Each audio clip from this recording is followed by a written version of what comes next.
नमस्कार, आप देख रहे हैं जन संवाद 24x7। आज खोलेंगे लोनी में उन अवैध कार्यों की पोल जिस पर प्रशासन नहीं लगा पा रहा अंकुश। सबसे पहले बात करेंगे, गरीब लोगों को प्रताड़ित किया जाता है, उन परिवारों को प्रताड़ित किया जाता है जिनके यहाँ रसोई गैस के सिलेंडर पहुंचते हैं। हर सिलेंडर में 2 किलो गैस कम। कई बार यहाँ के माननीयों को जानकारी दी है, यहाँ के जनप्रतिनिधियों को जानकारी दी है सोशल मीडिया के जरिए, लेकिन एक बार भी कोई कार्रवाई नहीं। 2-2 किलो गैस कम करके करोड़ों का घोटाला हर साल लोनी में हो रहा है, किसी को कोई परवाह नहीं। बात करेंगे खनन की।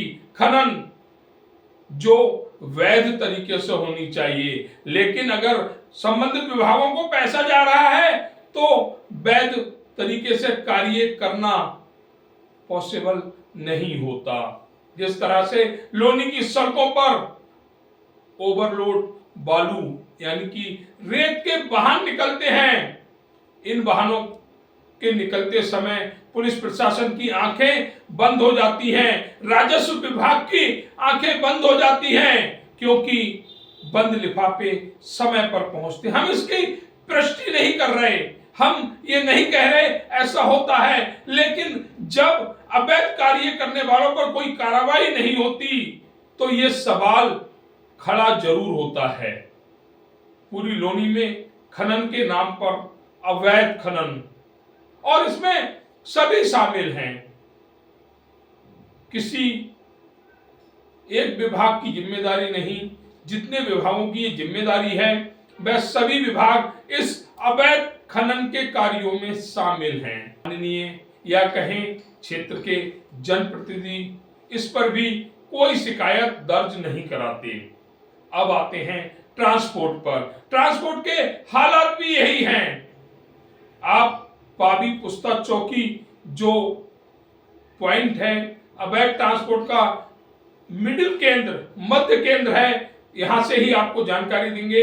यहां से वाहन चलते हैं खजूरी के लिए।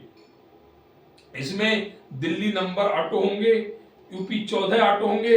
ये दोनों स्टेट के वाहन बिना किसी अनुमति के दोनों स्टेटों में बेरोक टोक दौड़ते रहते हैं। 6 चौकियां इस क्षेत्र में पड़ती हैं, 4 थाने भी पड़ते हैं, परंतु कार्रवाई कहीं नहीं होती। सिर्फ और सिर्फ खेल बंद लिफाफों का। इसका सबूत हम पहले भी दिल्ली और यूपी दोनों ही पुलिस प्रशासन को दे चुके हैं, परंतु आज तक एक ऑटो बंद नहीं हुआ।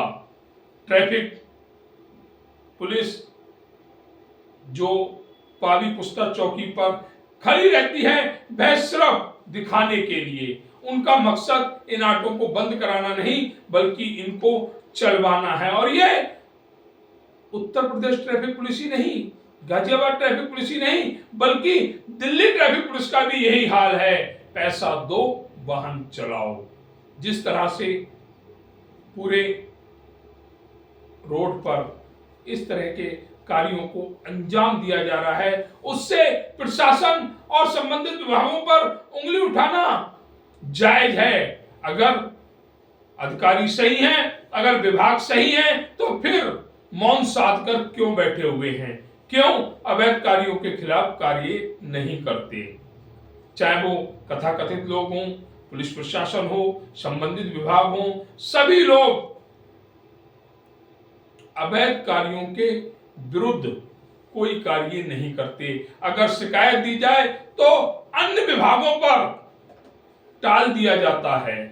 अगर कहीं पर मकान बन रहा हो, उस मकान निर्माण में पुलिस प्रशासन का कोई कार्य नहीं होता, परंतु आप देख सकते हैं कि मकान बन रहा हो तो पुलिस प्रशासन वहां पर फौरन पहुंच जाएगा और वहां पर अपने दाव पेच खेलते हुए उस मकान मालिक को अपने संरक्षण में ले लेगा। खेल चलेगा बंद लिफाफे का। जिस तरह से लगातार प्रशासन अवैध कार्यों को संरक्षण दे रहा है, वह भी भाजपा की सरकार में दिल्ली हो या लोनी, दोनों ही स्थानों पर सरकार भाजपा की है। रेखा गुप्ता कहती हैं कि भ्रष्टाचार बर्दाश्त नहीं होगा। योगी आदित्यनाथ कहते हैं जीरो टॉलरेंस पर सरकार चल रही है। तो मैं दोनों मुख्यमंत्रियों से सवाल करता हूं कि वो जीरो टॉलरेंस और भ्रष्टाचार खात्मे की बात सिद्ध कहां पर हो रही है? क्या किसी अवैध कार्य पर आज तक कोई रोक लगी हो? आप दीपावली पर पटाखे प्रतिबंधित करा सकते हैं, लेकिन अपनी स्टेट में, अपने राज्य में अवैध कार्यों को प्रतिबंधित नहीं करा सकते, क्योंकि आपके अधिकारी बंद लिफाफे के चलते ऐसे कार्यों को संरक्षण देते हैं। वह कार्य जो सरकार की नजर में या विभागों की नजर में अवैध होते हैं, परंतु अधिकारियों की नजर में नहीं, क्योंकि इन अधिकारियों को ऐसे ही कार्यों से मोटा मुनाफा होता है। क्या अधिकारी अवैध खनन पर रोक लगा पाएंगे? अवैध ट्रांसपोर्ट पर रोक लगा पाएंगे? गैस की चोरी पर रोक लगा पाएंगे? नहीं, क्योंकि जब तक जेबें गर्म होती रहेंगी कोई भी अवैध कार्य लोनी हो या दिल्ली नहीं रुकेगा।